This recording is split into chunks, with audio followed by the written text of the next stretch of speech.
Hey everybody, Brock VandenBerg with TaliMar Financial, your preferred hard money lender here in California. Today, I want to talk about loan extensions and why they're becoming a hot topic, especially with home sales slowing in many parts of the country. First, I'm going to briefly cover what is a loan extension and what to expect when you request that loan extension. Then I'm going to provide some tips on negotiating a loan extension and cover items that you don't want to do when managing a loan extension. So first, a loan extension is simply the action of extending a loan past its original maturity date. In many cases, in the hard money lending industry, these extensions can be 3 or 6 months and typically cost anywhere from 0.5 point to upwards of 3 or more points, depending upon what you negotiated with the lender and how badly the lender doesn't want to extend the loan. And I say doesn't because many lenders don't want to extend your hard money loan. I laugh. I had a borrower contact me the other day asking for a hard money loan refinance because their existing lender was asking for 4 points to extend 3 months. How do you say you don't want to extend a loan without saying you don't want to extend a loan? Well, charge your borrower 4 points for a 3-month extension.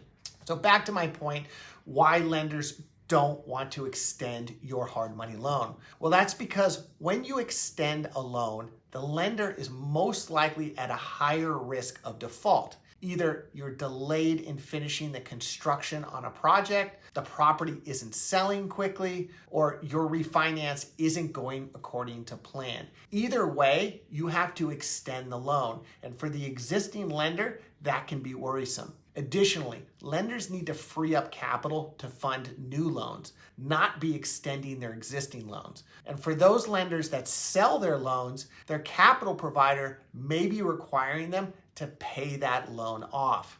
That is why if you ever request an extension from your lender, they may give you some grief and will most likely make you pay.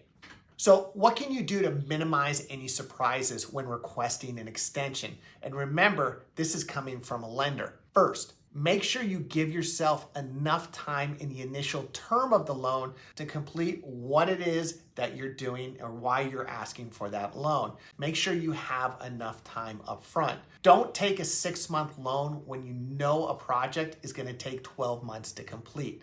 This doesn't do anyone any good. It'll just cost you in the long run. Second, when you sign a term sheet, understand the extension provisions so that you aren't surprised when the lender comes back with a 3-point extension or a 3-month extension for 1 point. Know it up front. Third, if you anticipate needing an extension, don't wait until a day before the maturity date to request the extension. The lender's probably already pinged you a couple of times prior to the maturity requesting an update. Nothing is more frustrating when a borrower asks for an extension 1 day prior to the maturity date. This requires the lender to quickly process the request, and heck, if you get denied, puts you and the lender in a precarious position.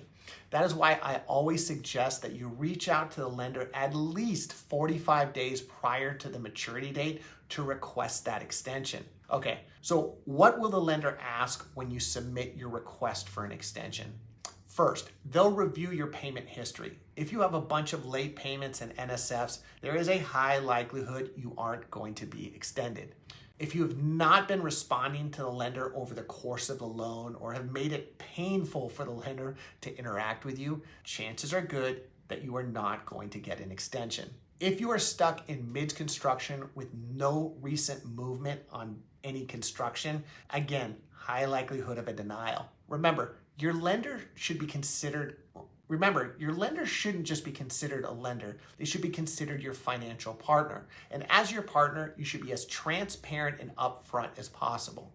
If you currently use a hard money loan or considering hard money for a future project, hopefully this was helpful. For more helpful tips, check out my YouTube channel. And if you're looking for a hard money loan, reach out to my team. We'd love to discuss our lending options with you.